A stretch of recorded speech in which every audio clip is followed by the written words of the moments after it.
Good afternoon, everyone. I'm Beck Thomas, Mayor of Glenorchy and Chairperson for this afternoon's Glenorchy Planning Authority meeting, and welcome to everybody who's joining us for this Glenorchy Planning Authority meeting on the 4th of December 2023.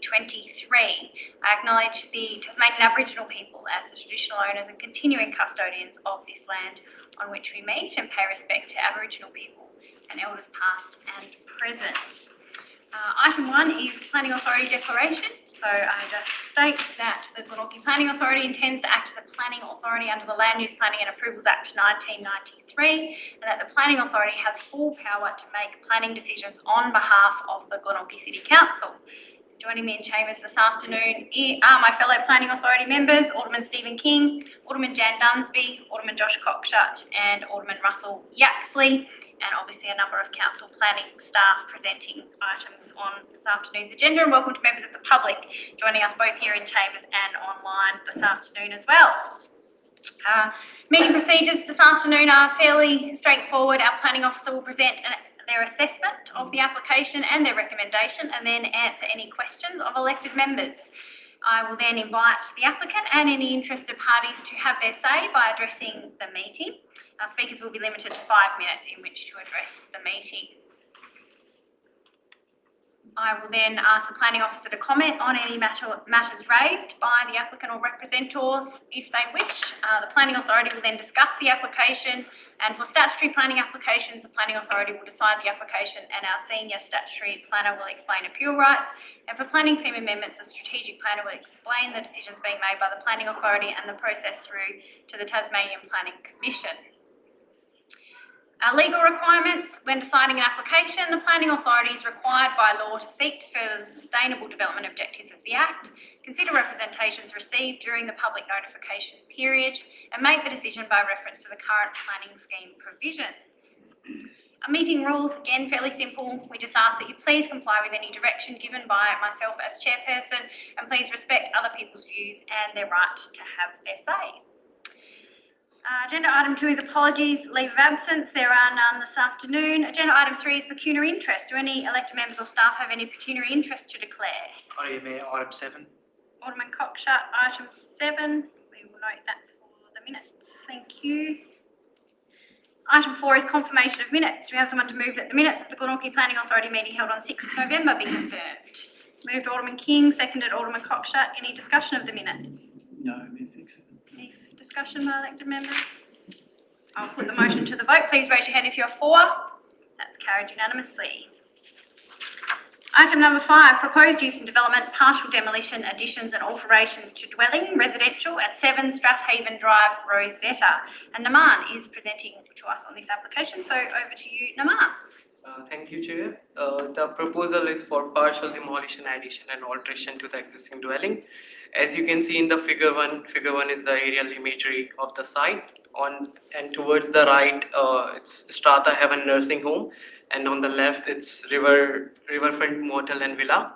And also in figure 2, it's showing the existing site plan, which also includes the demolition of driveway and nearby to the dwelling, and also the removal of tree, which marked in the red dotted one. Next slide, please. These are the some site photograph which I have clicked. So the first photograph on the top left is from the middle of the driveway, and the second one on the right is from the side boundary, and the last one is from the rear boundary. Zoning. So the site have classified into 2 zones. First one is general residential zone, which is 77%, and the rest is 23% is environmental management zone. Next slide, please. This is the proposed site plan. So as you can see, the driveway, they have straight in the driveway in the figure 3, and also the shaded portion or nearby the dwelling is the proposed addition. And in figure 4, it shows the demolition floor plan, which mainly they are demolishing most of the walls, doors, and most of the rooms, and adding a lounge room, a garage, and a study room.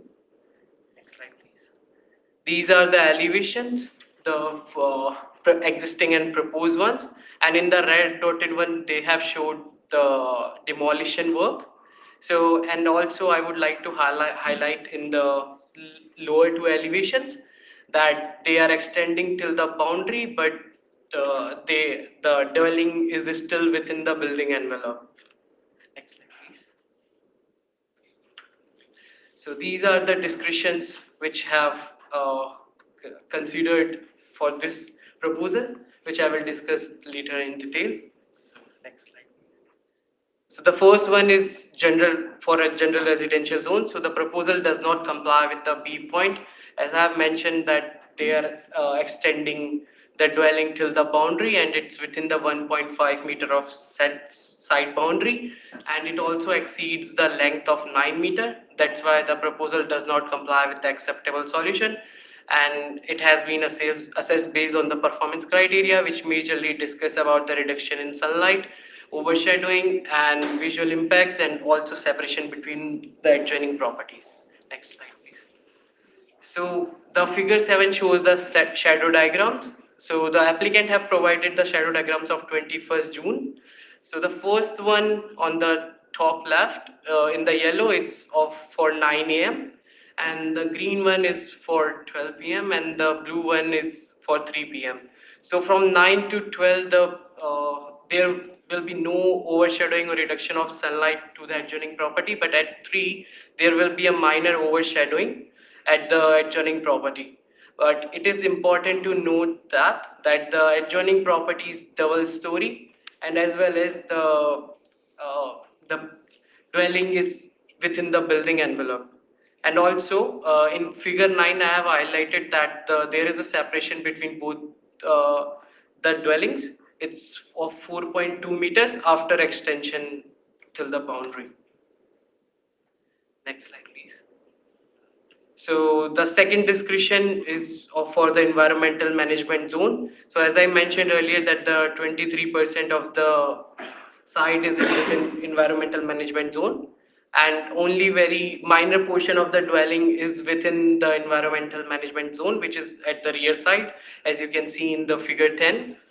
And I would like to highlight one point that according to the use class of environmental management zone, the residential use class is prohibited. So here the general provision apply, which is general provision 7.1, existing change to an existing non-conforming use, which mainly highlights regarding the minor development and also if it's not impacting the neighboring or adjoining properties. So as per the assessment, it has been clarified that there is only minor development towards the environmental management zone, and also it does not impacting any environmental aspects. So, and now if I come to the description, so the proposal does not comply with the point A, which is the 10 meter of setback, and the dwelling does not have a setback of more than 10 meter. So that's why it has been assessed based on the performance criteria. So as I mentioned that the majorly development is towards the general residential zone, and there will be a minor development towards the environmental management zone, and also there will be no changes in the height of the dwelling at the rear of the property, and the topography of the site is majorly flat, but there will be a gradient fall towards the north side. And if I talk about the rest 4 points, which is related to the view from road, public spaces and retention of vegetation, safety of road users and character of surrounding area. Can you do, let's do the next slide. Yeah, so figure 11 shows the golden ash tree, which is in the environmental management zone, which they are removing from the site because it has been confirmed by the applicant that the tree is dead and its root is impacting the existing structure of the site, as well as it is impacting the ground surface nearby to the tree. So it has been confirmed during the site visit that the applicant has whatever he have mentioned, it's true, and that's why it's good to remove the tree before it impact the underground pipes or any underground infrastructure of the dwelling. And figure 12 shows the street view of the property in which it's the major portion of the environmental zone is towards the rear side of the dwelling, which cannot visible from the street, as you can see, and it's covered by the heavy bushes and the trees, which is at the front. So it complies with all the standards which I have mentioned in the performance criteria. Next slide, please. So the another code was natural asset code, which is building and works within a waterway and coastal protection area. So the proposal does not comply with the acceptable solution because it does not have a sealed plan for the property. So that's why it has been assessed based on the performance criteria. As you can see, there is very minor portion of the dwelling is in the waterway and coastal area, and that particular area does not impacting any of the natural values of the site, and also there is no native vegetation tree which will going to be removed from the site. So it complies with all the standards of the performance criteria, which majorly discuss about the natural values of the site. Next slide. Representation. So 4 representations have been received. One representation have issues related to the standards. The rest 3 are the majorly concerned. They have major concern related to the building heritage significance. So the first one is setbacks and building envelope for all dwellings. So the representative have mentioned that the proposal does not comply with the performance criteria P1 of the general residential zone, but it has been confirmed. So as per my assessment, it has been confirmed that the proposal does not depend on the performance criteria because it complies with the acceptable solution. So the first one, it's not applicable. The second one is reduction in sunlight to a neighboring property, and dwelling must provide separation. So as I mentioned that the neighboring property will receive a proper 3 hour of sunlight, and there is a 4.2 meter of separation between both the dwellings, both the properties. The third one is site coverage and private open space for all dwellings. So again, the representative have mentioned that the proposal does not comply with the performance criteria, and as per the assessment, the proposal does not depend on the performance criteria because it comply with the standards of acceptable solution. Can you please do the next slide? So I have clicked the picture of the private open space of the rear of the dwelling, as you can see the figure 14. So after addition and alteration, there will be no impacts towards the private open space. So that's why it has complied with the acceptable solution and does not rely on the performance criteria. Can you go, please? Yeah, so the fourth one is width of opening for garage and carport for all dwellings. So again, the representative have mentioned that the proposal does not comply with the performance criteria, and as per the assessment, the proposal does not depend on the performance criteria because it complies with the acceptable solution. And acceptable solution says that if the garage or carport have a setback from the frontage of 12 meter, then the garage width should be 6 meter. But can you go to the next slide? So as I have marked in the figure 15 that the setback from the frontage to the garage is 42.551 meter. So it's complying with the acceptable solution and does not rely on the performance criteria. Can you go back? The fifth one is building height, setback and siting. It's related to the environmental management zone, which I have already discussed that the proposed addition and alteration does not impact any environmental values, and the representative have major concern about the aspects related to the garden, and the proposal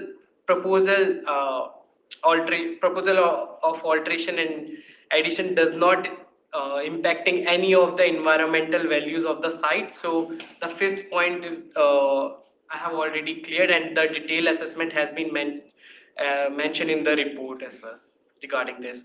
The sixth is building heritage significance.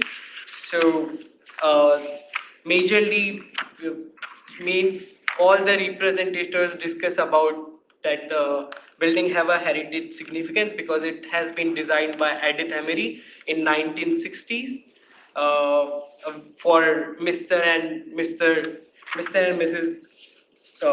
Brownie, and it has, and also if also it has been referred to the heritage officer to provide comments regarding this. So he have provided the following comment which I have already addressed in the report, and I will conclude it that there are no statutory triggers which considered in the local heritage code related to the proposed dwelling. That's why the building heritage significance does not applicable for this site. Next slide, please. Next slide. To conclude, there are some approval conditions related to the planning, and also the project has been referred to the engineering council engineer, which have provided some conditions. So thank you so much. Thank you, Naman. Thank you so much. Good presentation. Well done. Yeah, it's my first one. Your first one, well done. Any questions from planning authority members at this time? Alderman Yaxley. Thank you, Mayor. Just what I obviously read the report, which is well done. Congratulations. It's very thorough. Just around the heritage factors, it was quite significant in terms of the feedback in the report. Could you surmise that a little bit more, just expand on that a little bit more? Because I think it's important to have a really good understanding. I would like David to answer that because he is the heritage officer, and I think he Perfect. can explain It's a very good handle. better in detail. Thank you. So David, our council's heritage officer. Thank you. Thank you. Thank you, Chair. Okay, so the building is modernist style, fairly typical of 1960s. It was built or designed by Tasmania's first locally trained and independently practicing female architect, who has quite an amazing biography outside of that as well. But and it's like her body of work is only recently coming to light in research. It's of high surviving integrity, and it's a category of place that is underrepresented in our local provision schedule. So when you read my comments in the planning officer's report, I identify that yes, it clearly has potential heritage merit, and I emphasise potential because I haven't assessed it in detail. But knowing what I know and the benchmarks that we would use to see the thresholds for local listing, it would, in my opinion, it's only opinion because it hasn't been tested or it hasn't been fully researched, potentially make a list were it proposed as such, but it hasn't. So there's no statutory trigger for its consideration. And so I guess if I can follow on, Chair, just to paint a full picture. So, 4 representations, all credible in their views and in my opinion. But as the planning authority knows, we operate on the planning scheme and the Act. And for that reason, with no statutory trigger, there's no consideration to be made from the heritage point of view. Now, in that knowledge, I then approached the owner with a view to seeing whether he had an appetite to enable an extant recording of the property to be made. And that's like to make an enduring record of the place prior to what is essentially demolition. It's partial demolition, but it's substantial demolition in any respect, in any case. And I put therefore, and the owner acceded to that, so I put the owner in touch with Dr. Stuart King from the University of Melbourne, who has a research interest in Edith Emery, in an attempt to, I guess, if you want to put it this way, salvage something from a situation that is outside of the planning authority's control because there's no statutory trigger. Thank you. Any That's further great. questions? No, that's a great explanation. My only other question was just around the proximity of the proposal that goes close to the fence. In the report, it talks about being 4.6 metres away from the building. Is there there's no issue in terms of being so close to open space? So the dwelling, the adjoining property, its open space is towards the rear side of the Okay, I will show you on the That's picture. fine. So Yeah, you yeah. go back to the aerial imagery on the first slide. Yeah. So as you can see in the figure 1, so towards the right, it's the Strata Heaven nursing home, and its open space is towards the rear of the dwelling, which is not getting any impacted after extending it towards after extension of the dwelling. And also the path which have been shown over there, it's for the just for the walkway, and it is not part of an open space, so No, that's fine. that's why it's complying. Yeah, that's fine. Yeah.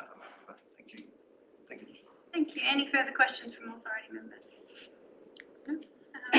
We do have the owner here and the applicant as well, Mr. Burrows and Mr. East. Would either of you like to address the authority this afternoon? No? Okay. Well, if there's no further questions from authority members, I just have one that just came to mind. So in terms of the heritage grounds, there is no current heritage listing of the property, nor any trigger that we as a council can initiate to test that at this time. Is that right? There's no current trigger in terms of the local historic heritage code.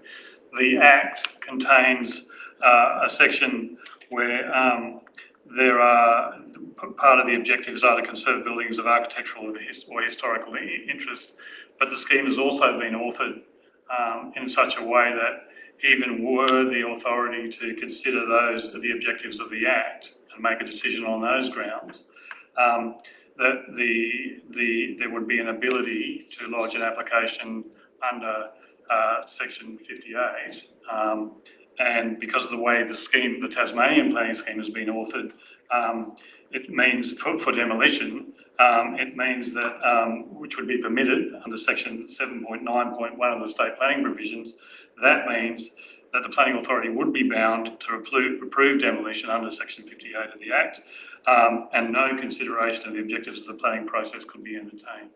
For that reason, there's in I guess the planning department's opinion, there's no action the planning authority could take under the Planning Act that would offer any enduring, would likely offer any enduring protection of the place. Right. Okay. So should this be approved by the authority this afternoon, there obviously is appeal rights that the representatives can take. And should they wish to pursue, seeking a listing further, and there's an appeal heard, the applicant wouldn't be able to commence works until all that process is completed. That's right. Under the normal course of events, when an application is approved or refused, the parties have rights depending on which way it goes, and they can be tested through TASCAT. So the representatives could take further action to seek to pursue the heritage. The representatives would retain rights as anyone would, Yep. because they've made representations on the application. Thank you for that.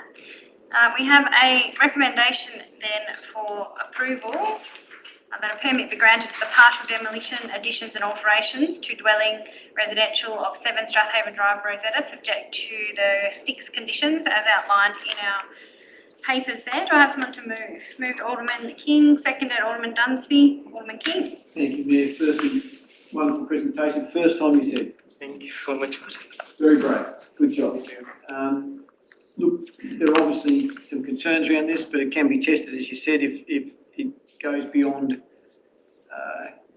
what we think today. Our advice from our planner is that this fits, even though there are discretions. I thank you for that, and I think it's relatively straightforward from that point. Thank you, Alderman King. Any further discussion? No, I too agree. I think I thank the representatives for their concern, and I certainly am sympathetic to the concerns they raise.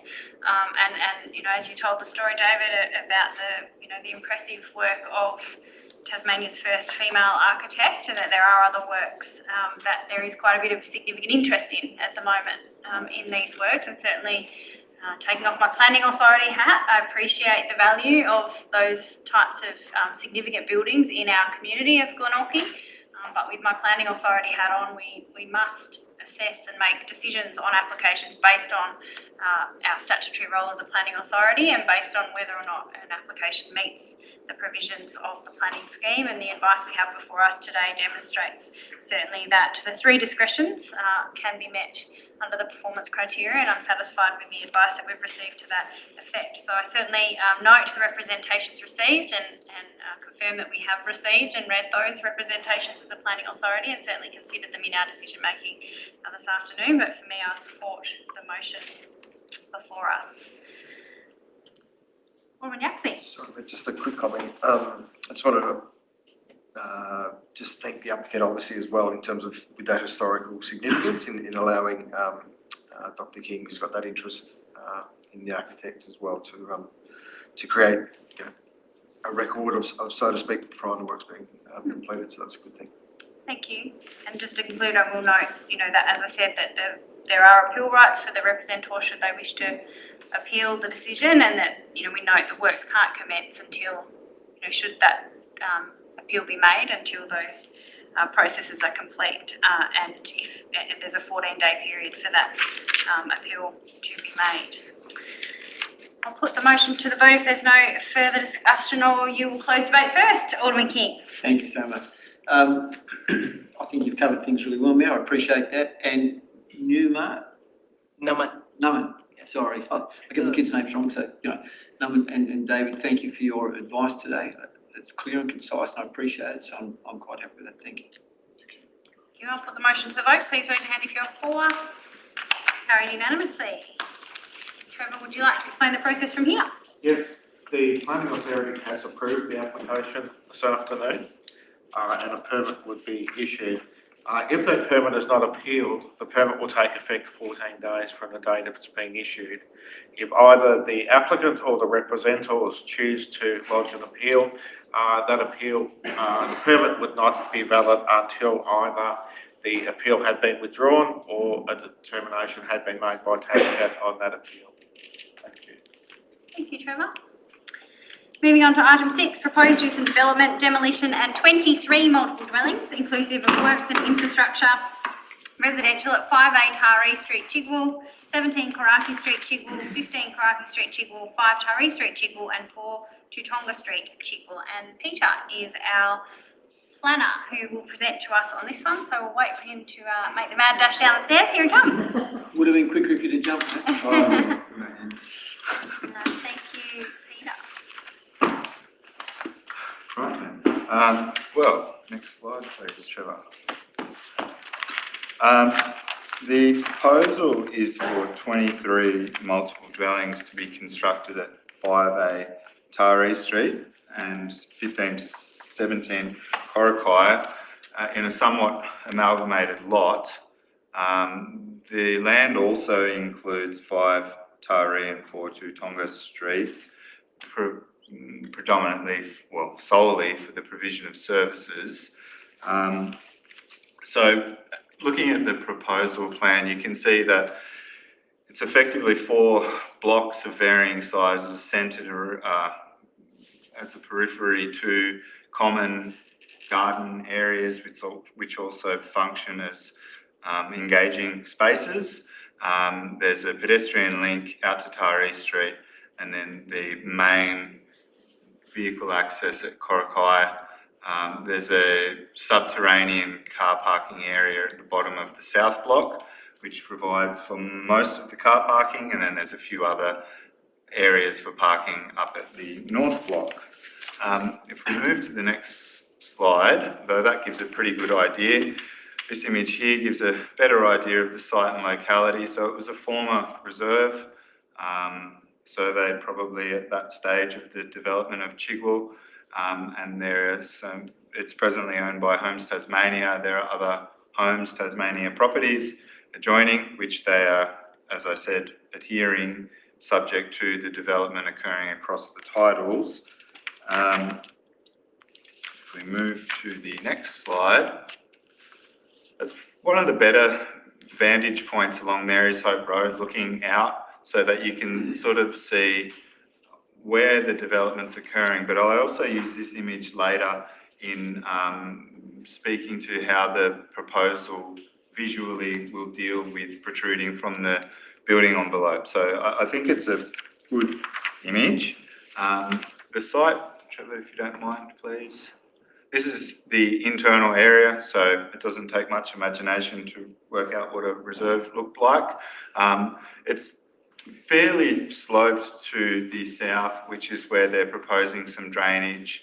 But otherwise, it's somewhat flat, but it kind of rises to a point. It's a bit like the top of a hill, but it's not all that steep. But you do, wherever you walk, you're kind of walking upwards until you get to the very top. Anyway, next slide, please.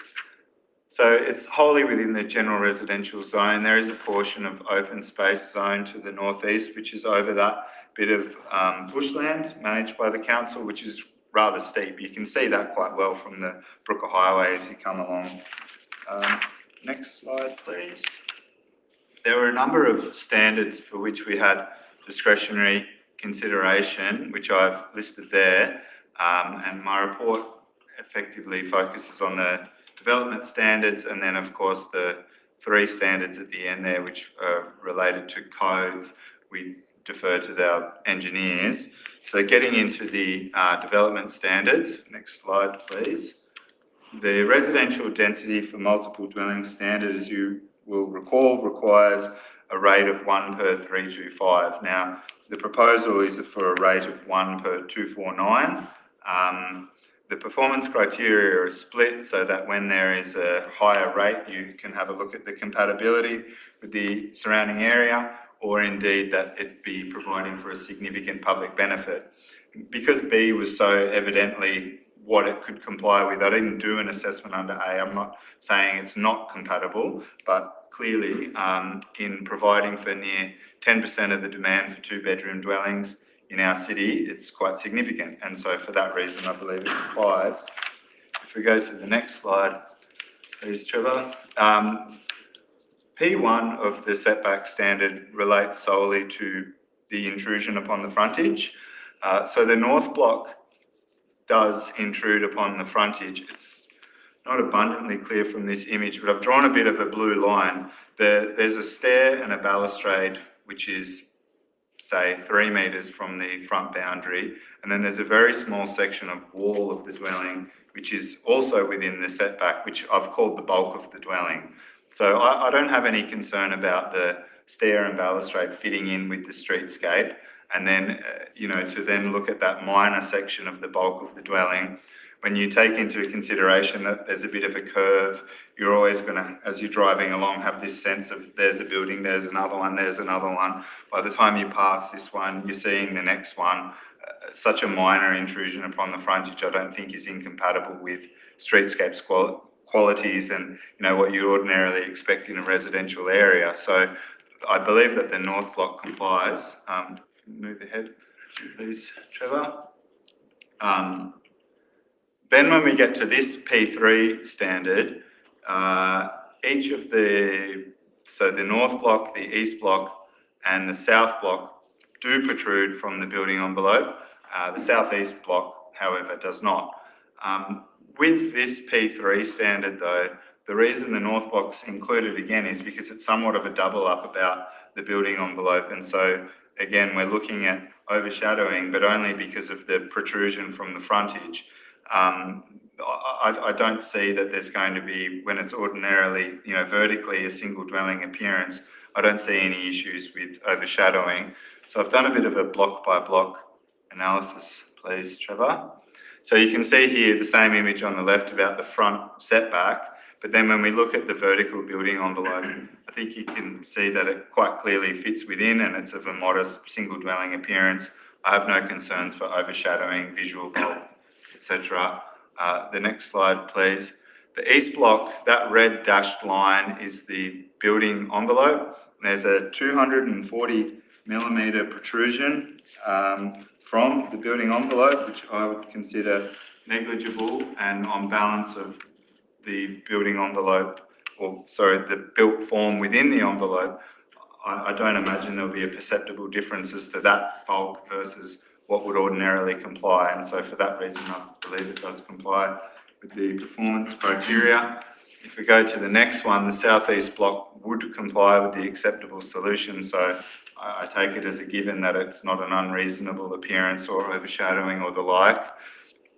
Then when we move to the south block, you'll see in the top image, and probably with better reference to the agenda, I broke the sections of what protrudes into what is a fairly uniform building height outside on the elevation, which is 600 millimetres. And then above that uniform 600 millimetres, then owing to the roof shape and the pitches, they then protrude to varying degrees outside the envelope, which I've itemised in a table there. The bottom left image shows south block relative to the surrounding area. Of course, all the people in their backyards looking to the north would be seeing that elevation with that degree of protrusion. For the south block, I suppose the performance criteria are broken into three parts, really. Parts B and C are easiest to deal with in looking at prevailing dwelling separation, which is the distance between dwellings within the area. As you can see with the existing dwellings, their separation is somewhat 7 metres and thereabouts. The separation of the south block from the other dwellings is greater than that. I don't have a concern with interdwelling separation. With respect to C, I didn't see any solar arrays on any properties at the south to which they would be overshadowed. So for B and C, I think it's relatively simple, the proposal complies, but A requires a bit more of an analysis. So part A1 or A Roman 1 and 2 relates to overshadowing. Now, being to the north of all of those dwellings on Tutonga Street, it's natural that there will be overshadowing. The applicants provided shadow diagrams. If we go to the next slide, has provided shadow diagrams which show what is a high degree of overshadowing at the winter solstice. And so we do have to look at to what degree is that unreasonable. Now, in my view, there are a number of factors to consider. One, it has the unenviable position of being an existing vacant lot. Naturally, vacant lots are built, they cause overshadowing. It's slightly elevated, as I said, so that naturally will cause for more overshadowing just by virtue of topography alone. And then we have what I would suggest be considered, which is that on balance, though during the winter solstice there is a high degree of overshadowing, at the summer solstice, at the equinoxes, the overshadowing is entirely tolerable. I don't believe that what is done at the winter solstice is the measure of what is unreasonable. And for that reason, though I accept that it is a high amount of overshadowing at that time, if we look at the other slides, please, Trevor, you can see that the summer solstice, it's just fairly non-existent. And then if we go to the equinox, again, it's quite tolerable.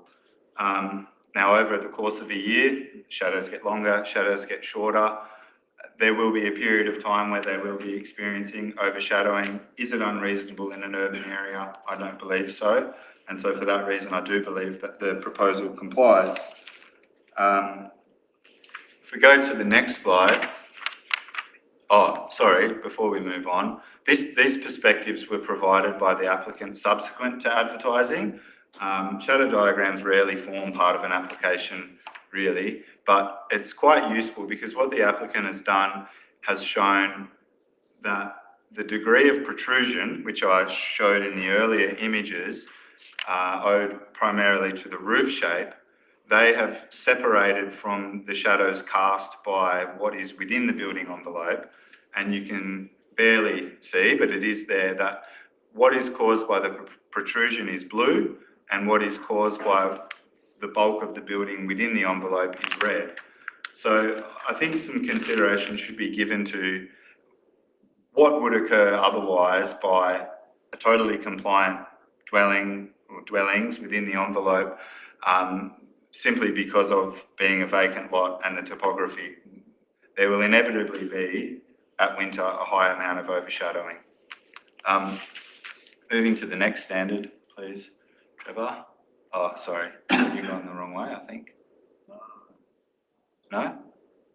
Oh, Next one. it should be. We're just doing the same ones. Oh, okay. Anyway, the next standard relates to site coverage and private open space for all dwellings. Across the board, the site coverage would comply with the acceptable solution, so I don't think there's any question with respect to that.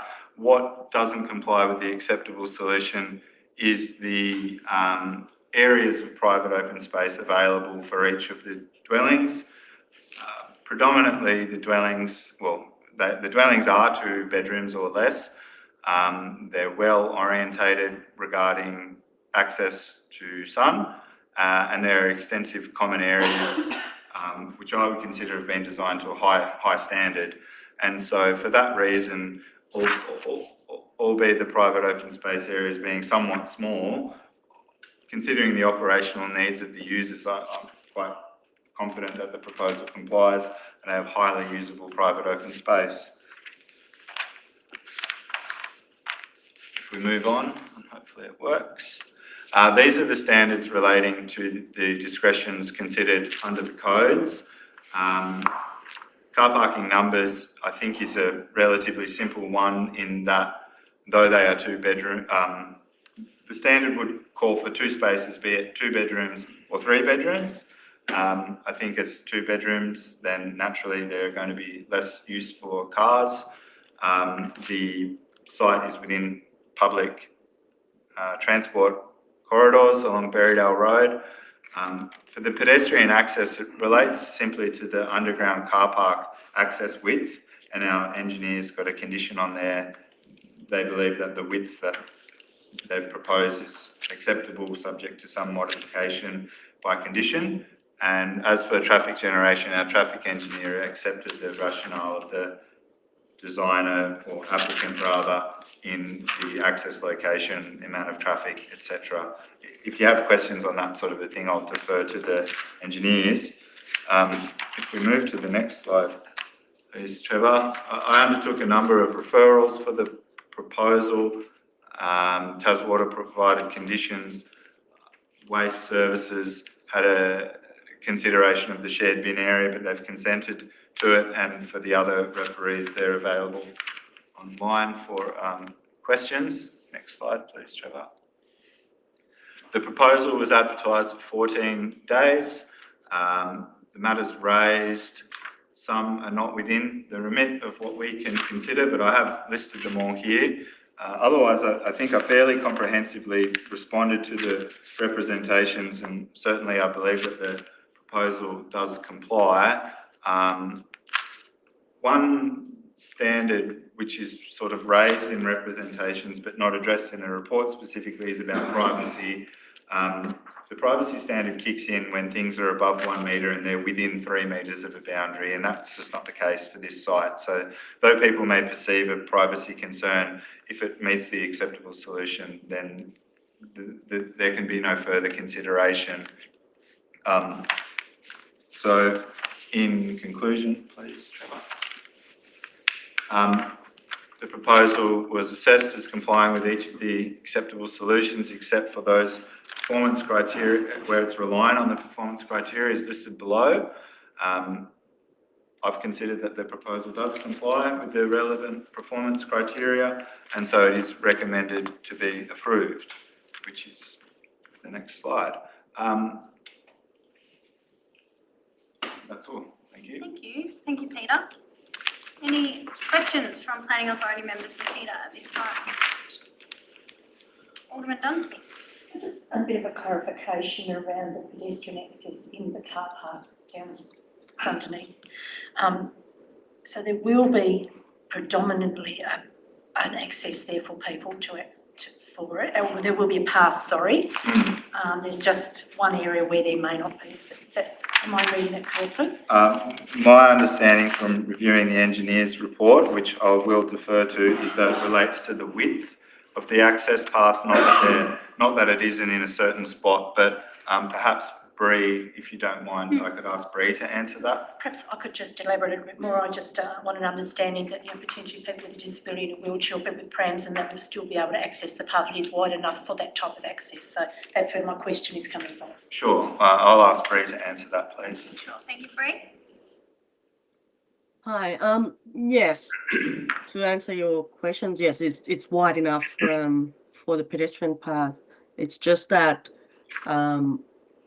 the standards in the scheme specifically require, if you like, the separation to the driveway or roadway. So that's quite, straightforward and quite a small consideration. But to answer your question, is wide enough, and it can be accessed by people in a wheelchair or pram. I hope that's answered your question. Yeah, thank you. I also have a subsequent question as well. So we talk about people with ability to access from there, not necessarily needing vehicles, but that they will be in walking distance and things like that to the nearest public transport, which is a reasonable distance away from this property to get to Berriedale Road. Again, if we think about people with disabilities or older people who may or may not be housed, we can't know who the potential tenants will be. I think that has to have some consideration. It doesn't have it under this plan, but an assumption that people can walk or go these sorts of distances, and particularly that I know it's a very steep area to go on and off where that land is as well. So yeah, that does resonate with me. I know it doesn't fit under the plan, but I don't think we can make the assumptions of who may or may not live there and whether they can or cannot walk to the public transport as well.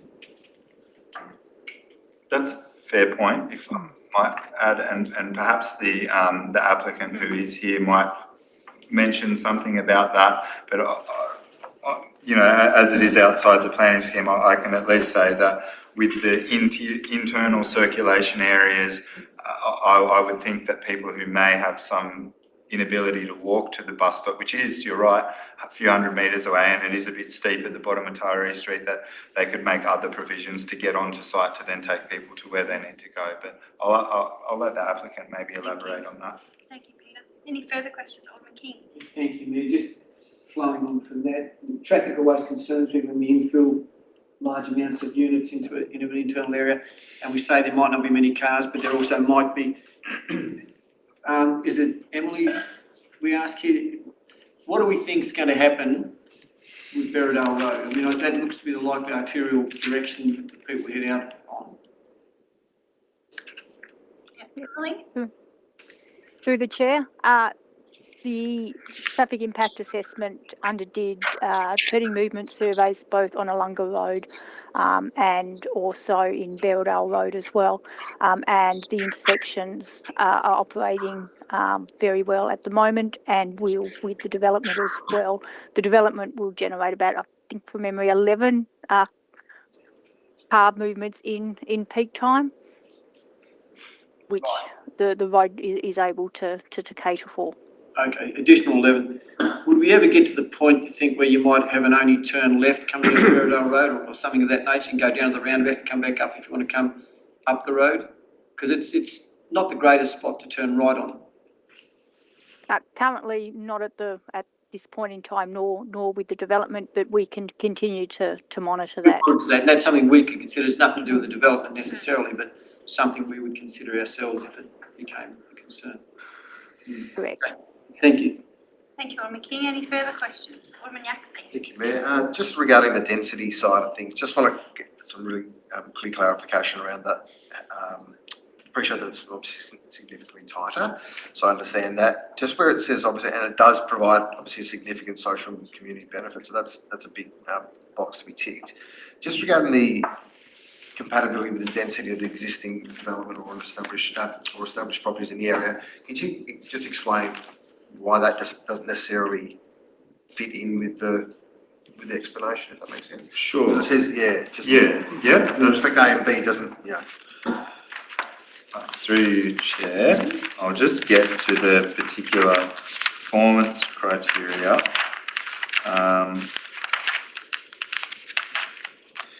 which is on page 82. And so really, for every development, you do either A or B. Most developments, being private, can never do B, but when a development can do B, because it's an or, it's not incumbent on them to be able to do A. Now, as I said, in me suggesting that they comply with B, don't take that to mean that I think that they don't comply with A. It's just that I haven't bothered to look at A because it's so clear that they can comply with B. When proposals are for private development, they can't meet B. So that's when we do that assessment, which we've seen a couple of times here about finding whether it is compatible or not. Yeah. We don't have to do it for this one. Yeah, no, that's great. Thank you. Any further questions? We do have the applicant and the owner and the architect here, I believe, so we're doing well today. Thank you all very much for being here. We really appreciate it when you come along, particularly when we've got representations to consider, but we don't have any representatives, I don't believe, here on this particular item. But would you, as the applicant, like to address the authority? Yes, ma'am. Sure, come forward. Richard Gilmore from Homes Tasmania. So Richard Gilmore, Director of Community Infrastructure. We've got Mary Bessel from my team here as well, who's been leading out this project from our perspective, and also our architectural consultants, Cumulus, so Peter, Tim, Simon and Matt. Look, given we've just had our first birthday as Homes Tasmania, I would also like to acknowledge one of our board members, Tim Goulet, who's in the audience as well. So look, I guess this strategic context, obviously Tim can talk about the clever stuff, but Homes Tasmania, we've been established since 1 December 2022, and the first housing authority nationwide to have a independent governing board, which is really quite unique.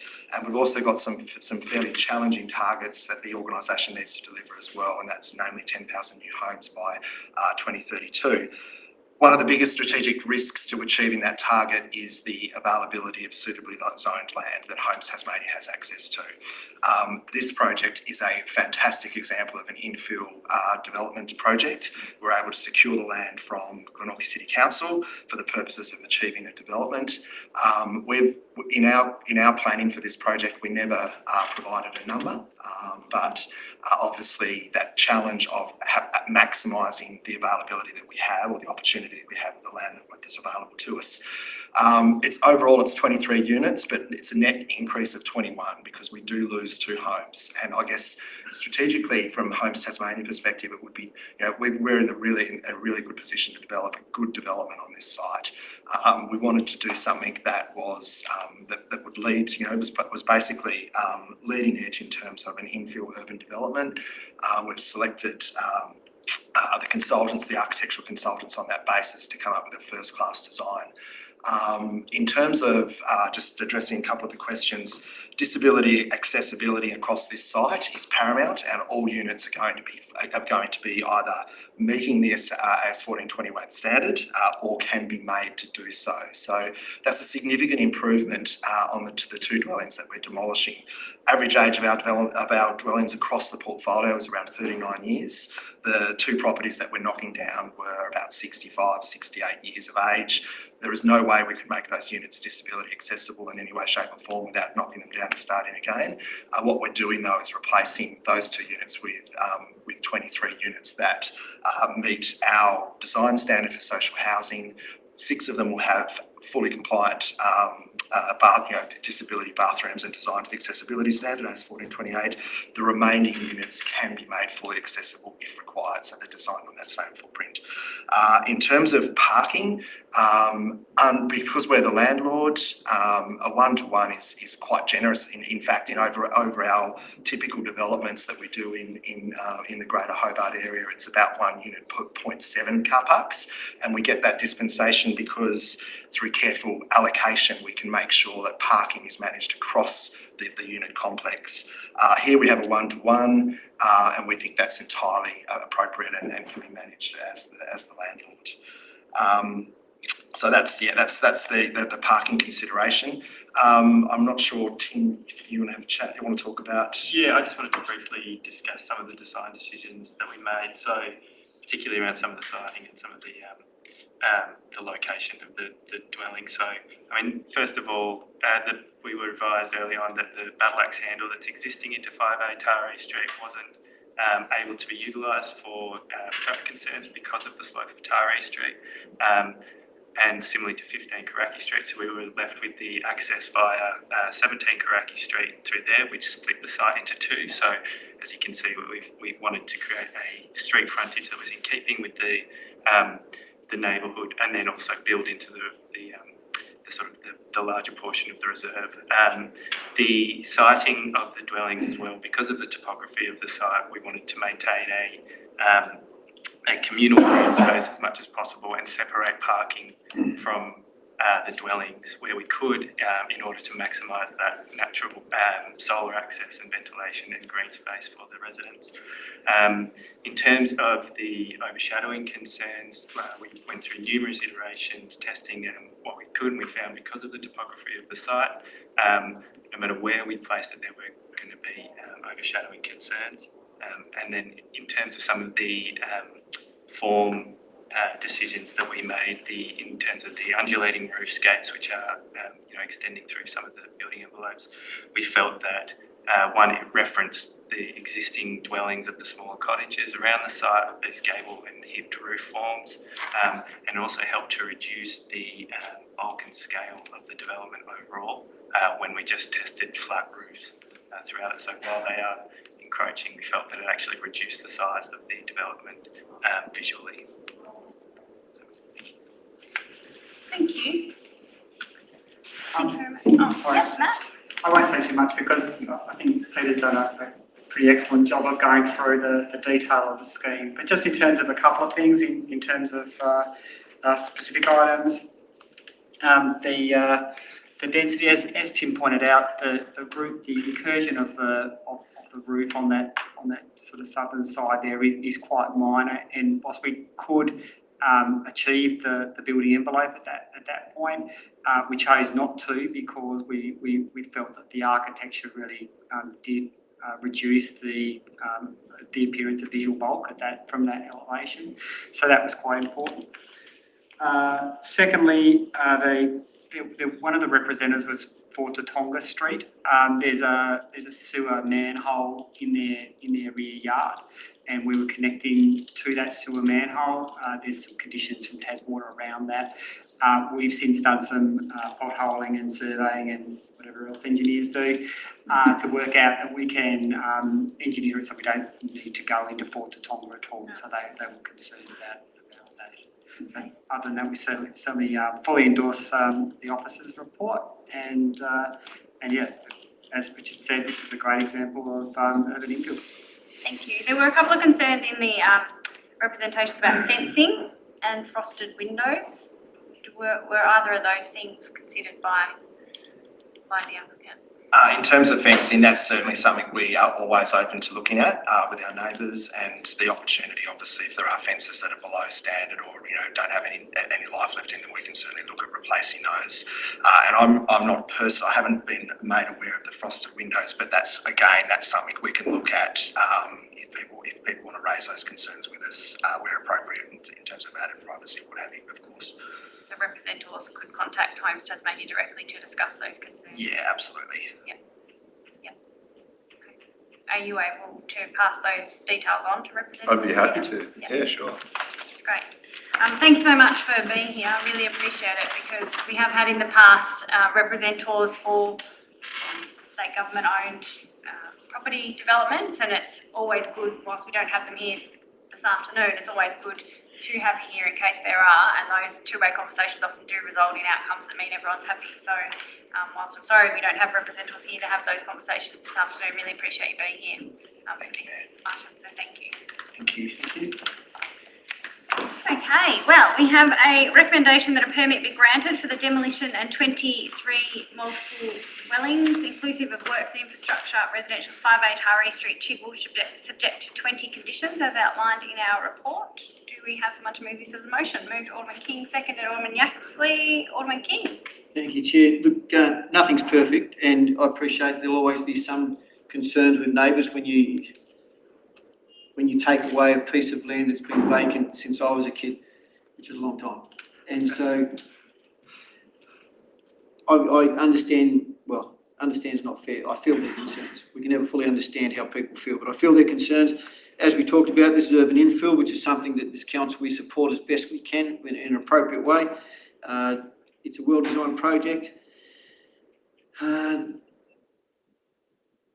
think progress, but not at any cost, is what we do at this council, and we stick within the guidelines and the rules that are provided for us, and progress is important to us, and there's conditions proposed that will protect the surrounding residents, so I'm supporting of this. Thank you, Alderman King. And thank you for the presentation again. Alderman Yaxley. Thank you, Mayor.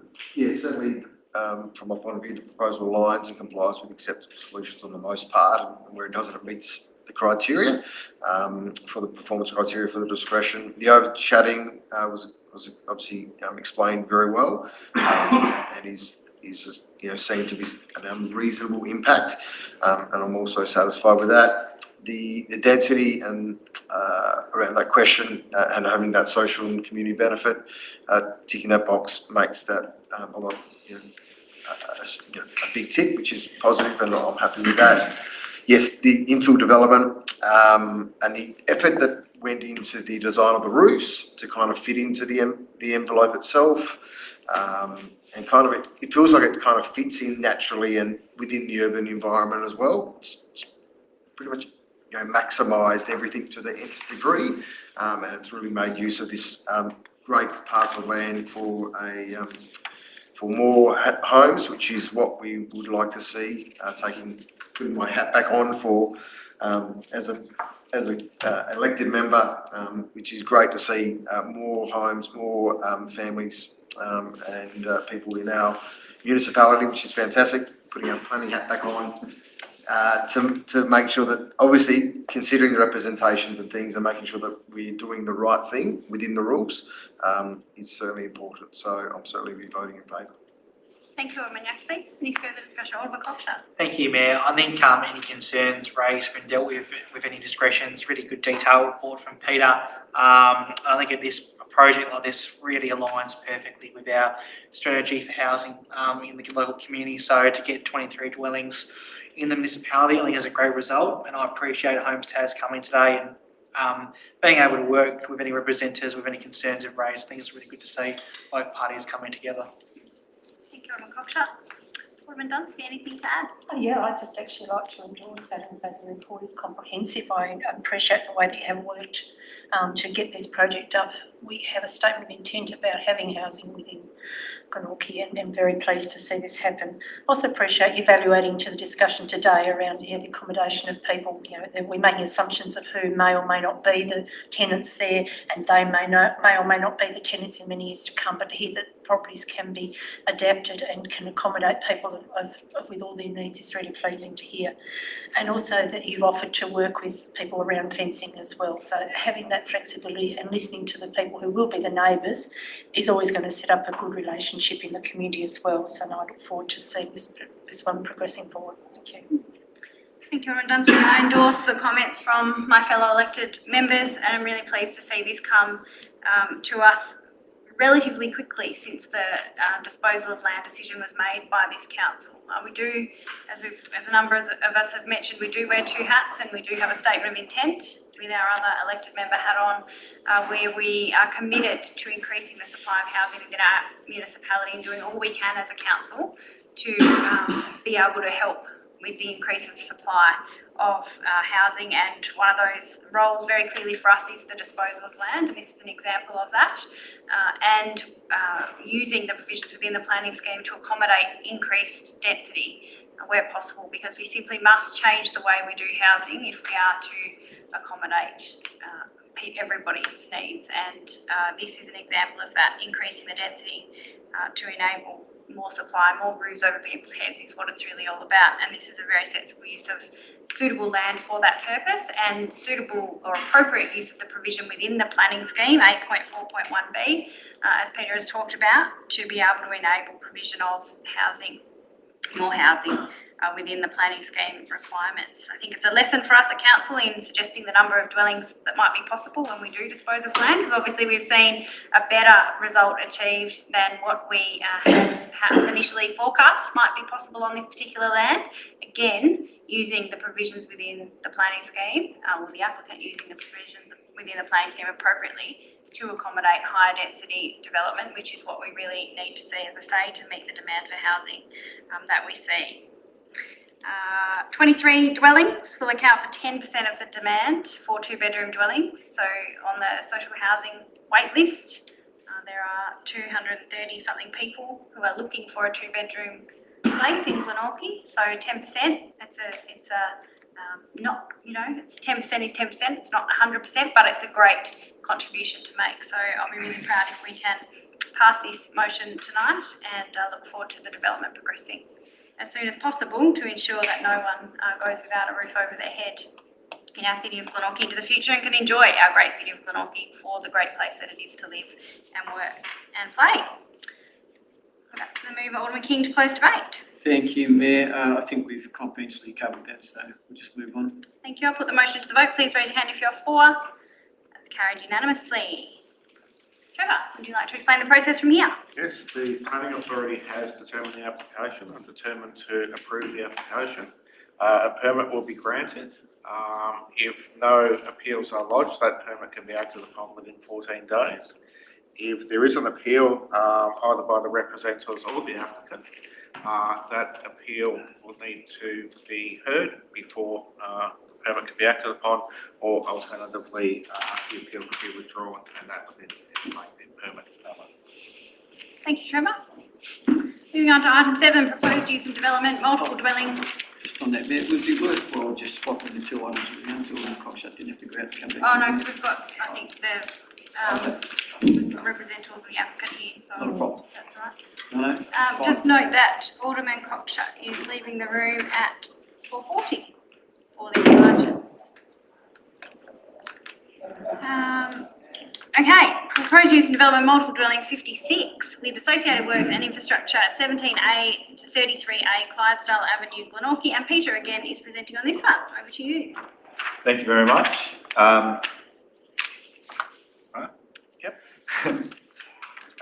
This proposal is for 56 dwellings to be constructed at the One Care site. The correlate to the dwelling development, there's also internal roads, a detention basin, works and services, etc. The dwellings are arranged in 11 blocks within 3 rows, which is a useful way in assessing it. So you'll find me often referring to rows and blocks. Row 1, furthest to the west, predominantly single story.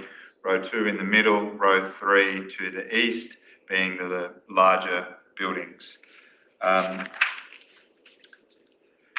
if we go to the site and locality, this takes a bit of nuance. So the One Care site is rather large, running from one end from Tolosa all the way along Clydesdale, nearly meeting with Kirkland Street and Gale Street, bound to the north by properties which terminate at cul-de-sacs. If we go to the next slide, you can see the development area relative to the boundaries. This title already has a number of dwellings built on it, and so in sort of zooming into this area, though the site, strictly speaking, is a much larger site, this is where the development is happening. The peculiarity with this block is it's an internal lot, where an internal lot is simply defined as a lot which is predominantly behind another lot with an adjoining frontage. But what's peculiar is that this lot also has other frontages which are defined as boundaries which abut a road. And so it's an internal lot with frontages. Not uncommon, but somewhat obscure. And what this does is, as you'll know, with determining your building envelopes, you've got side and rear, and you've got front, and you've got the distance from the rear boundary of lots to the fore with an adjoining frontage. So it was quite a body of work to simply work out where the pertinent boundaries are. Really, you've got Gale Street there, where the shortest of the two is the primary frontage, which is the one which requires the greatest setback in the inner residential zone. We then have the northern boundary, which is a side boundary. The boundary before Gale Street ends, adjoining 22 Gale Street, is a side boundary. The long boundary running along Gale Street is an other frontage, and then moving down on a sort of north-east, southwest axis is the rear boundary of lots with an adjoining frontage, because there's an access strip between two of the properties on Kirkland Street. So this is quite difficult then when you look at applying the building envelope, because when things are front boundaries, they need to sit differently to when they're side boundaries. So you have to get this understanding first. So if we move to the next slide, sorry, before we get to that, no, that's the right slide, I'm just getting ahead of myself. As well as the boundaries and the lot layout, the topography of this site is really important to consider. I think it was a hydro works depot or something once upon a time. A lot of earthworks have occurred over the years. It's very steep, but it's benched. Gale Street just sort of ends with no prospect, I believe, of continuing. And then you've got dwellings up in Panorama Court, which are zoned separately, and they sit quite above. So when we get to the development standards, bear in mind the topography. I feel it's quite important. If you move to the next standard, so this is looking from the access strip at Clydesdale Avenue. You can see where the grass is and the eucalypts. That's the predominant building area for row 3, which are the larger blocks which are outside the building envelope. And if we go to the next photo, this is looking at the site from Gale Street. You can see the roofs of some of the dwellings within the site. The reason I took the photo from back here is for the streetscapes qualities. You can see in Gale Street there are ordinary type dwellings set back rather normally, but then on the other side it's entirely vacant. And then bearing in mind the topography as well, you can see how the land just continues to rise up to Panorama Court. Next one please, Trevor. So the site's in the inner residential zone, which has more generous building setbacks, heights, etc., and density requirements, and it somewhat adjoins the general residential zone, which goes up Gale Street, Panorama Court, over Glenorchy into West Moona.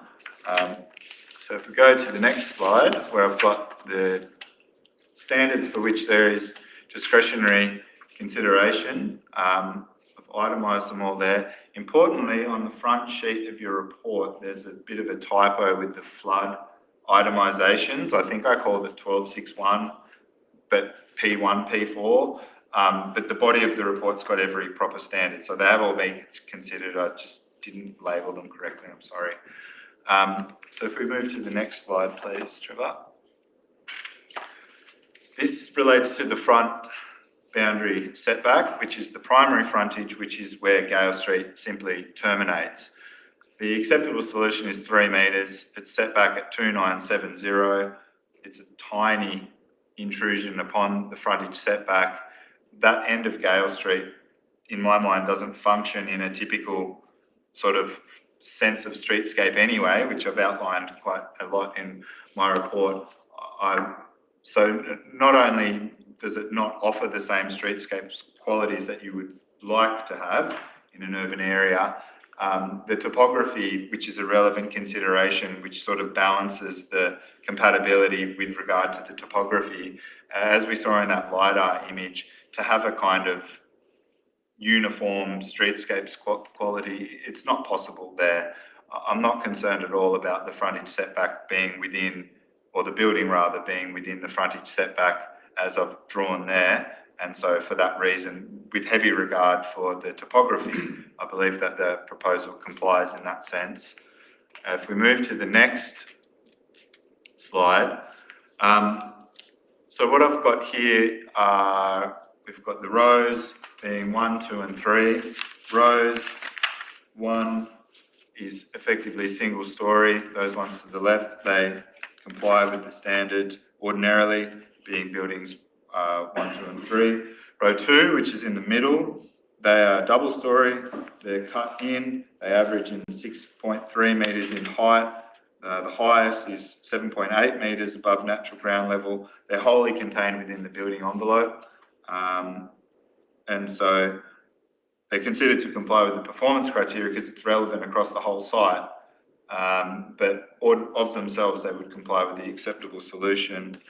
Row 3, however, made of buildings 9, 10 and 11, these blocks do protrude outside of the building envelope, and so they form the guts, I suppose, of my assessment with respect to visual impact, overshadowing, etc. If we go to the next slide, please. I've drawn this building envelope as determined by the boundaries, which I went through earlier. So for block 9 and 10, this is the southern elevation. So they are required to be set back from the rear boundaries of properties with adjoining frontages as if it were a front boundary, and also required to be set back from the frontage being Gale Street. It's not an angled envelope, it's a straight up envelope, which all frontage envelopes begin as, and then the sort of trapezoidal figure comes from the side and rear. So it goes straight up to 9.5 metres, and then following the topography of the existing ground level, it runs down, and this is taken at the elevation of the southern wall, looking at blocks 9 and 10. You can see the lift overrun and the roof behind it, but of course, as we move further to the north, the ground level rises, and so if you were to measure from my blue line to the top of the lift overrun, that wouldn't be an accurate representation of what's protruding. It in fact is somewhat less. If you look at block 11, that's taken from the northern elevation. You can see how much cut is being done to bring the building to its finished floor level, and then how much of the building is outside the envelope relative to natural ground level. What's important for this one is that as viewable from 22 Gale Street, which is why it becomes as an angled building envelope because that's a side boundary, you can't see from there what's protruding because the protrusion comes as the land falls. So the only time you can ascertain the protrusion of block 11 is if you were somewhat above it or if you're internal to the site looking back at it. But of course, we don't have regard for internal visual impact. It's taken to be effectively at the whim of the owner. If we move to the next slide, please. Oh, actually, better go back. Now, I didn't put all of the images that I put in the report in the slides because we'd have a million slides, but I did go at a great length to try to show how you can pick a point on the contours to then find what AHD is, then apply the building height, and then you can work out how much of that lift overrun is actually outside of the building envelope at the level upon which it's been built, which is different to what is being shown here. The levels really for each lift overrun are about 1.5 metres or so outside the envelope. And I think what's important when we're looking at visual impact is massing. The lift overrun and the roof are, if we go back a slide, oops. If you look here where my 9, 10 and 11 is, you can see the footprint of the upper floor terrace. It's much smaller than the bulk of the building. I think that a kind of what people might call a wedding cake sort of a way of stacking buildings is a pretty common way of capitalising on height, but then not appearing so massive. The roof as well is cantilevered, so where it comes out from a wall, if you're standing at different viewpoints, you're not seeing walls everywhere, you're only seeing the horizontal because it's cantilevered and it's only the one section of wall. So from multiple viewpoints, and you look at the way the boundaries are all sort of askew, a person looking across their rear boundary is not going to be looking at the full mass of a wall because it's on an angle, and then you're going to get that looking through because of the cantilevered nature of the roof of the terrace. I think taking all these things into account, being a fairly modest protrusion, that it's only a roof terrace, I don't see that there's an unreasonable visual impact. With respect to the overshadowing, I've written down here for each of the blocks.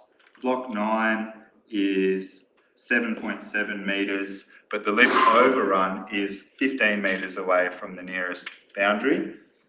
For block 10, the lift overrun roof terrace is 31 metres from the rear boundary of properties at Gale Street and 16 metres from the frontage, being the longer frontage. And then block 11 is 10 metres away from 22 Gale Street and 7.6 metres away from the northern boundary. Visually, those setbacks have some bearing, but also for overshadowing, I just don't see that an overrun with only one wall would cause for unreasonable overshadowing. The applicant's given some shadow diagrams, which I think fairly well show that it's not unreasonable. The other discretionary consideration for the site on the whole, if we go to this one, relates to the private open space. So each dwelling, row 1 on the left there, they range from, I think it's between 10 and 14 metres squared.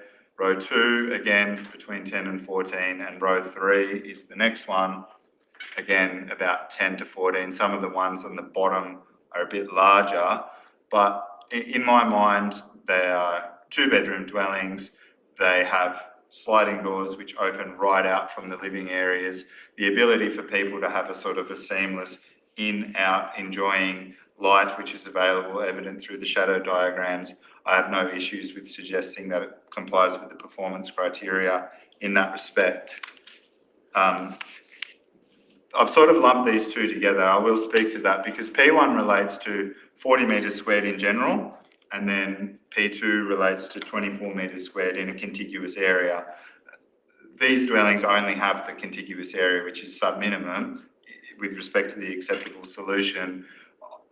Outside of each of the dwellings, the one care site is available to the residents. It's moderately landscaped. There are barbecue areas and that sort of a thing.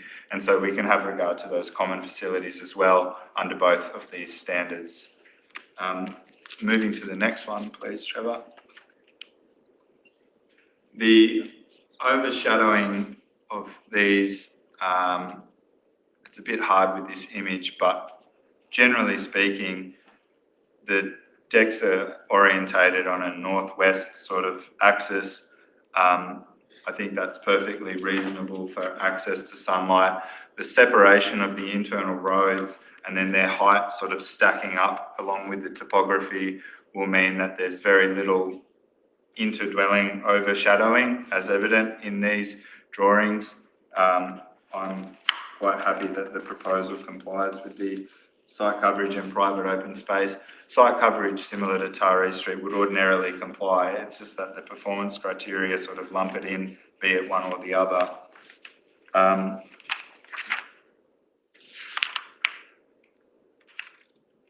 if we go to the next one, Trevor.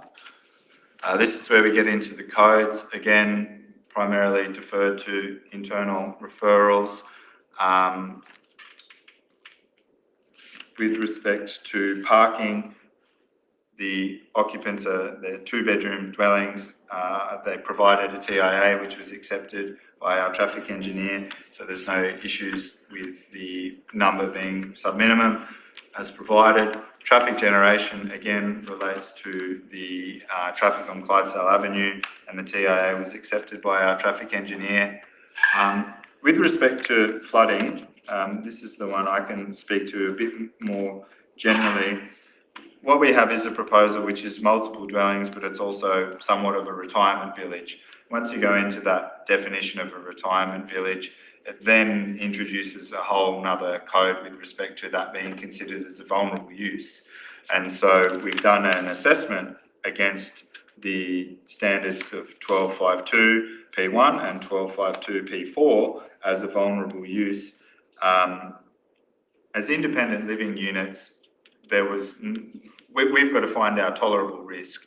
As an independent living unit, there's an expectation that, unlike an aged care where there might be a higher staff to occupant ratio, the occupants of these dwellings will have, I suppose, ordinary enough means of moving with respect to their own vehicles and that kind of a thing. And then, so you've got that consideration, and then we've also got the consideration of the hazard rating is only a H1 within that localised overland flow path. So when you put those two elements together, though it is a vulnerable use, it supposes a tolerable risk. And so for that reason, we've considered that it's able to be approved. The performance criteria, or the standard rather, is quite difficult because it splits up multiple parts of the same thing, but the answer for both of them is much the same. It's a H1 rating, and independent living units entertains a degree of independence, which means that the use is going to continue to function, unlike, an aged care thing with higher needs residents. With respect to the buildings and works, that's something I can more defer to Bree, but again, H1 within an overland flow path of which there are not actual buildings, it's stairs and car parks, it's considered to be a tolerable risk.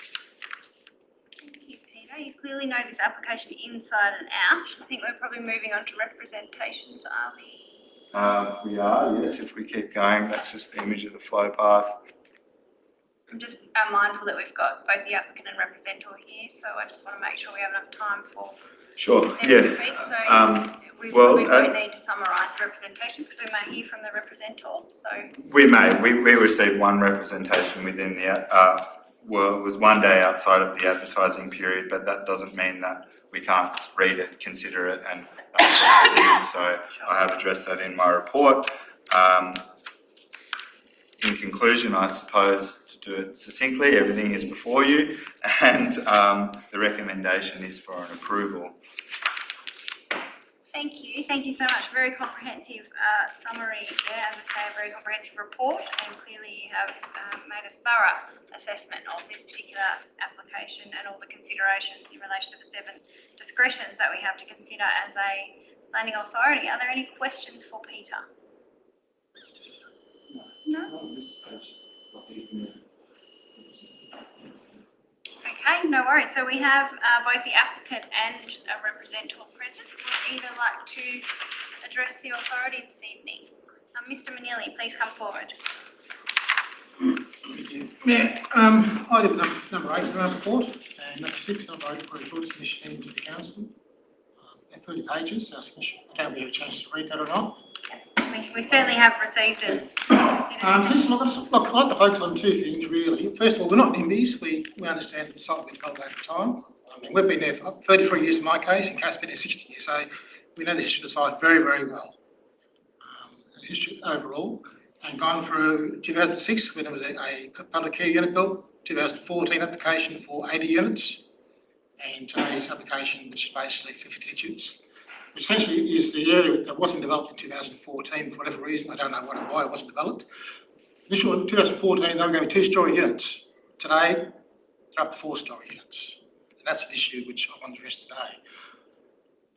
Our concern really is about B11, which was Peter explained, is the public block outside the building envelope. It's our northeast corner.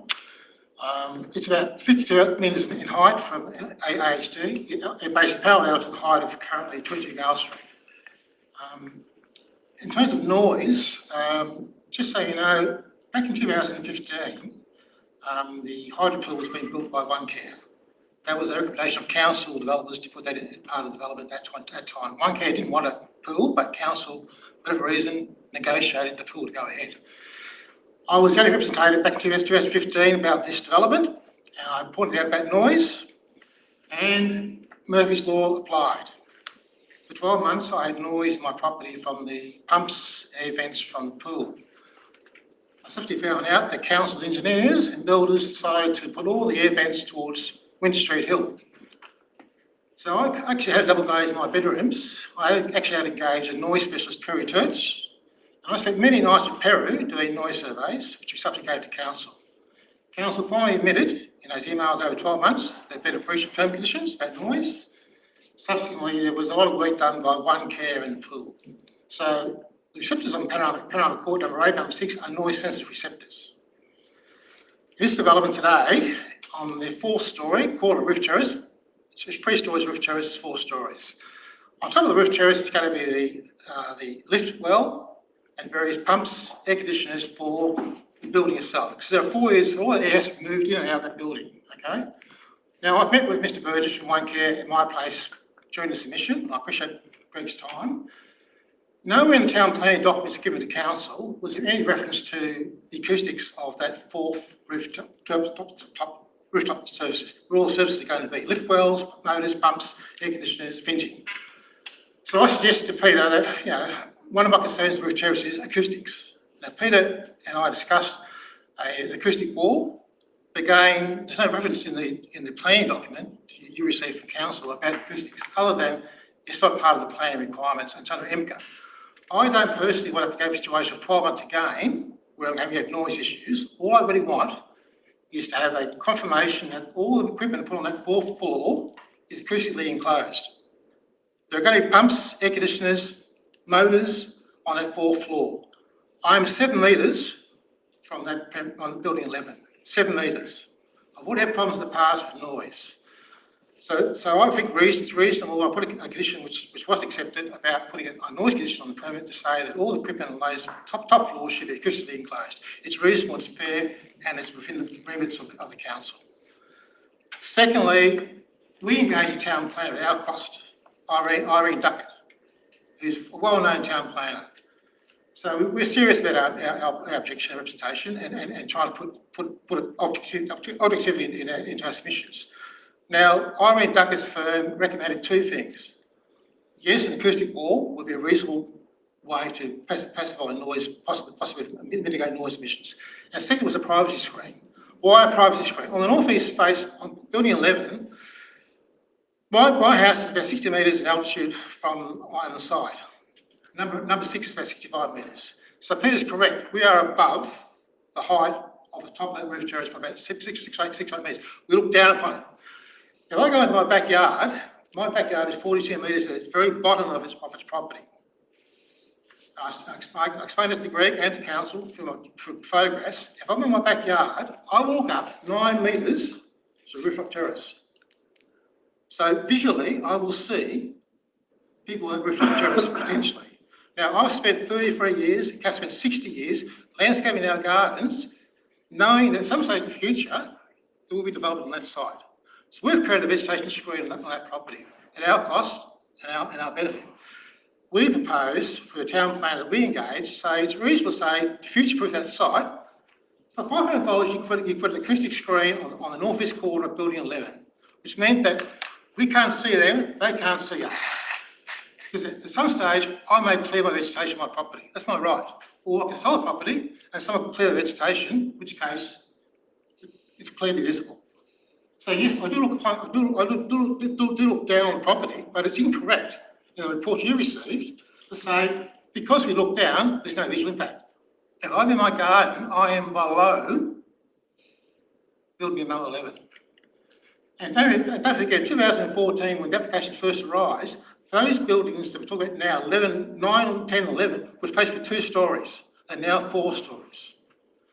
Thirdly, about noise, I put a request in for a construction plan, which Peter took up. I appreciate that. I cannot believe, though, this development is going to extract 8,500 cubic metres of fill. Now, just to confirm that is 1,560 truck movements of 10 cubic metres to and from the site during the benching of that site to put in the 4-storey and 2-storey apartments. There's a lot of truck movements. 1,000, at least 15 truck movements are going to occur.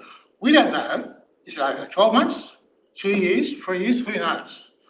So on staging, the proponent says that they're going to develop the site from south to north. That's fine. we proposed for the town plan to minimise noise was a simple solution.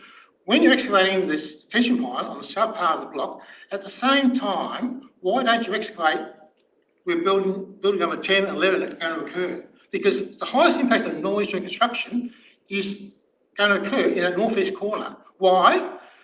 Because the geotechnical document we've got suggests that they're going to excavate 4.5 metres down. 4.5, that's half the height of this room. 2.4 metres of that is going to be solid rock. My backyard is solid rock, so we know what rock is. So the impact of removing that fill is the highest noise impact during construction is going to be in the northeast corner where number 6 and number 8 are, number 22 Glenorchy Street and 19 Fairfax Street are, which are 4 separate. All the suggestion is possible in the construction plan, just simply to say, look, if the machine's going to be at the south part of the detention basin, why don't you at the same time at least excavate up the northeast corner? You can build later on, but the highest impact noise is get over in one go.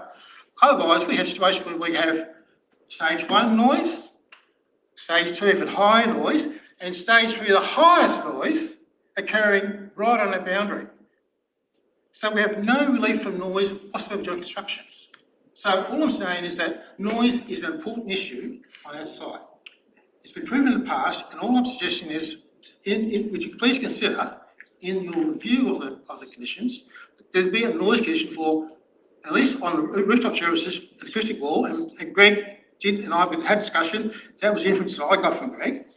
I don't believe it's unreasonable. And secondly, privacy screen on the northeast facing part of the roof terrace, and consideration, at least during the excavation works, where possible, minimise the time frame for excavation on the northeast corner, because there's going to be a significant impact. That's all I just wanted to say. Thank you, Mr. Manili. We do have thank you so much. We do have the applicant here, so I'd invite the applicant, representative or representatives from the OneCare to come forward, and all the JMG representative as well. Yes, please. Thank you, Madam Chair. Greg Burgess, I'm OneCare's project manager. Firstly, just a little about the organisation. I won't take much time, but OneCare is a not-for-profit charitable organisation statewide, been operating for 40 years.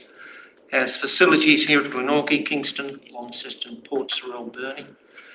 Provides services of residential aged care, including respite and palliative care, home care services, affordable and social housing, independent retirement village accommodation.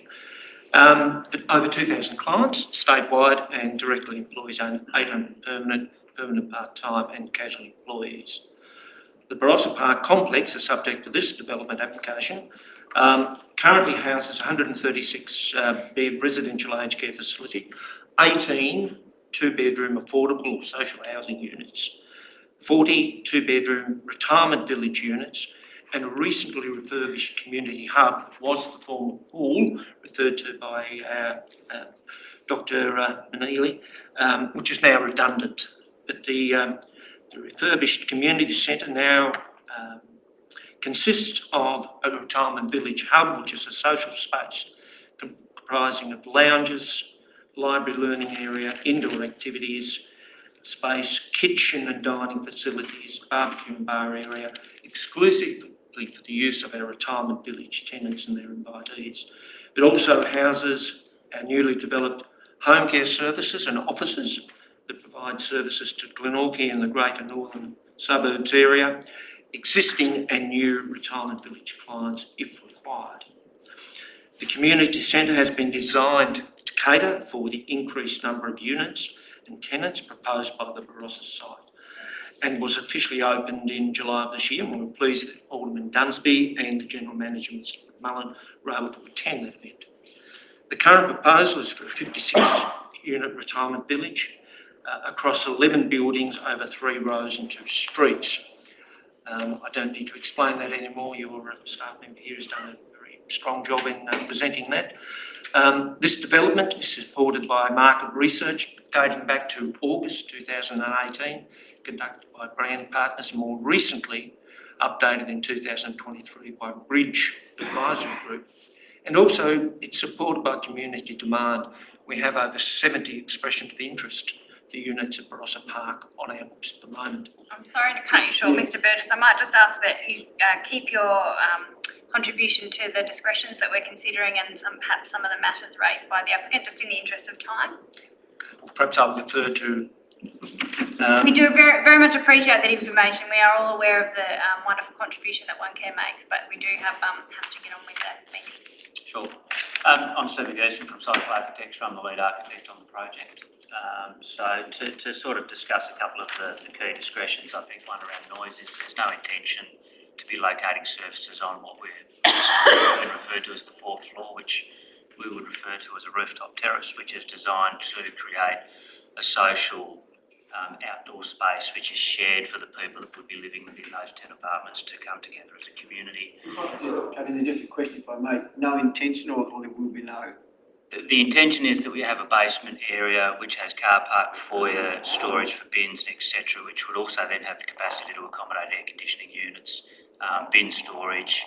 There will be a minor overrun, but we're looking at motor and access solutions which would have the motors located within the building, not on the roof. I'd just like to take the subjectivity out of that intention and definition, is it? Well, the intention is to put them in the basement, and that is the way that we have designed the buildings. Have we engaged with our mechanical engineer on a investigative level? Yes. The intention at this point would be to locate them there and not on the roof. For serviceability is another primary reason why we're investigating that, and that is certainly One Care's preferred option as well. Right. Thank you. Yeah, so that's that would be the concern that I have. The other thing about the fourth floor is, as I say, it's not a habitable space. It's not designed to be that way. It's designed to be a social space that would be used through certain times of the year when the weather actually allows it to as well. So that's the other component. When it comes to privacy screens, we're more than happy to engage in looking at what that option might be. If there's a concern around overlooking of privacy, then more than happy to have that conversation and determine if there's an outcome that's suitable to the representative. Again, when it comes to the height of the buildings, etc., I think we've talked about that extensively, but we've clearly designed them to move within the hill, to integrate into the landscape. They're designed to be permeable. They're not really large-scale block buildings. They're actually designed to be able to have a permeability and a see-through. The streetscapes are designed to work with the contours as well. The reason we've done that also is for accessibility, and what that allows us to do in the finished floor levels that have been determined, it's far from arbitrary. It's actually designed around effective street design for people and accessibility. It's also designed to allow for people to have a 1 in 14 or a 1 in 10 access from the street to their front door, which we know allows and encourages accessibility and outdoor use as well. The streetscapes are also designed to be accessible. They're pathways, they're pause points, and they're designed for community interaction as well. So I'm not sure if there's anything else you'd like me to cover around that. Thank you. I guess a couple of the key things raised were in relation to the suggestion of an acoustic wall and a privacy screen. You've mentioned that you'd be willing to have discussions with the neighbouring properties on those items. Is that Yes. for both of those items? You'd be willing to have those discussions and see if a solution could be reached? Yeah. Yes. Would that be a condition, additional condition? Well, we can't condition that they have discussion, I don't think, but yeah, I think the But we've heard it specifics- here. We've heard it here, so. unless Peter has any, you'd be happy to do that? Excellent. Okay. Excellent. Good outcome. Did you have any suggestion or question or comment, Peter, in relation to the acoustic screen idea or wall, acoustic wall? No, if the committee was of the decision to impose a condition, I've got suggested wording. Equally, it could be turned into an advice or in, I suppose, a good, good neighbours. Take in good faith that. Yes, in good faith. I think also, we're nearly at Christmas. Yes, we don't need people to step outside to sort it out, so that's good. Yes.